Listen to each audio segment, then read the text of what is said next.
ان میں سے نمبر 1 ایران ہے. اگر ہم چلتے ہیں عرب سے مشرق کی طرف تو ایران ایک اعتبار سے یہ بازی لے گیا ہے پورے عالم اسلام پر.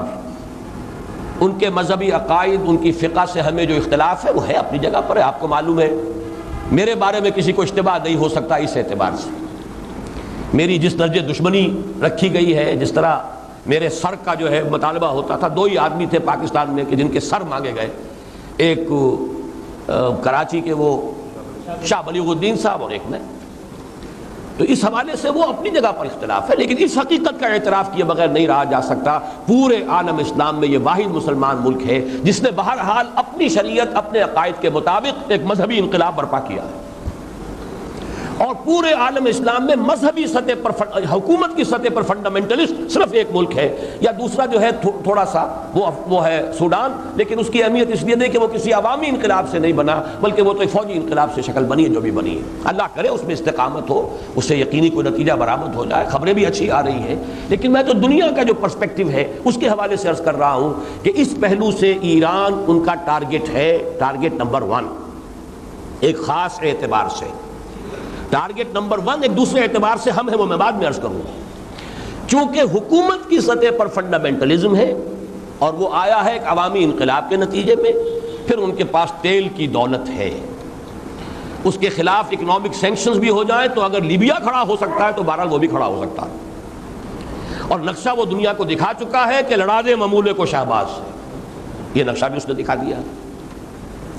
یہ ہے ایران کا معاملہ. نمبر 2 پاکستان.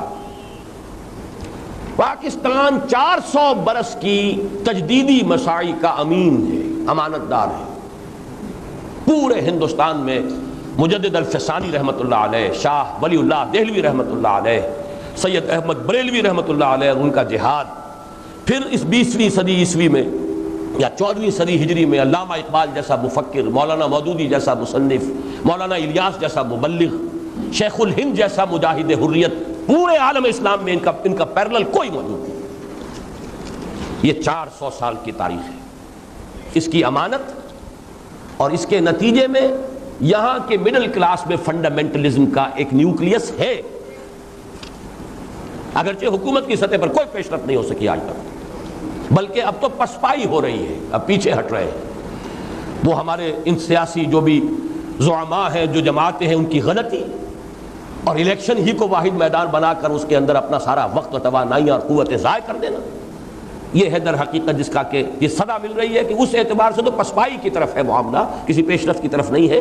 لیکن باہر والے تو دیکھتے ہیں نا کہ اندر کیا کچھ مواد موجود ہے. اگر مڈل کلاس میں وہ فنڈامنٹلزم کا بارود موجود ہے تو کسی بھی وقت اس کے اندر جو ہے وہ کوئی دھماکہ ہو سکتا ہے. دوسری بات جو ان کے لیے ایک اعتبار سے ٹارگٹ نمبر 1 ہمیں بنا رہی ہے وہ ہمارا ایٹمک نو ہاؤ ہے. پورے عالم اسلام میں اور کسی کے پاس نہیں. اسلامی بم اگر بنے گا تو یہی بنے گا.